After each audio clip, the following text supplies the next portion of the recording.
নারী জাতি খুব ভয়াবহ জাতি। এই ছেলে, আজ থেকে তুমি কোনোদিন আর কোনো মেয়ের সাথে প্রেমের গল্প করো না। তুমি ধ্বংস হবে, তোমার বাপ ধ্বংস হবে, তোমার বংশ ধ্বংস হবে, তোমার জাতি ধ্বংস হবে। ওকে তুমি চিনতে পারোনি, ও কি জাতি? ও নারী জাতি। তুমি ওকে চিনতে পারোনি, তোমাকে ধ্বংস করার জন্য এসেছে। তুমি ধ্বংস হবা, তোমার বাপ ধ্বংস হবে, তোমার বংশ ধ্বংস হবে, তোমার জাতি ধ্বংস হবে, কেউ রক্ষা পাবা না।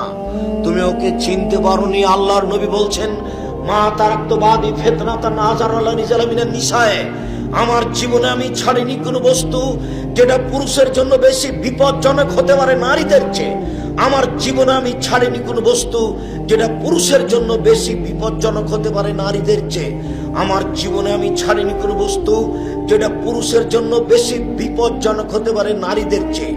নারী হচ্ছে পুরুষের জন্য সবচেয়ে বেশি বিপজ্জনক বস্তু। মুহাম্মদ সাল্লাল্লাহু আলাইহি সাল্লাম বলেন, ও নারী জাতি, মা রায় তো আমি দেখিনি তোমাদের চেয়ে কাউকে আজহাবাইল রাজুলিল হাজিম, যে বুদ্ধিমানের বুদ্ধিকে নষ্ট করতে পারে। তোমরা এমন জাতি যে বুদ্ধিমানের বুদ্ধিকে নষ্ট করতে পারো। ও নারী জাতি, তোমরা এমন জাতি যে বুদ্ধিমানের বুদ্ধিকে নষ্ট করতে পারো।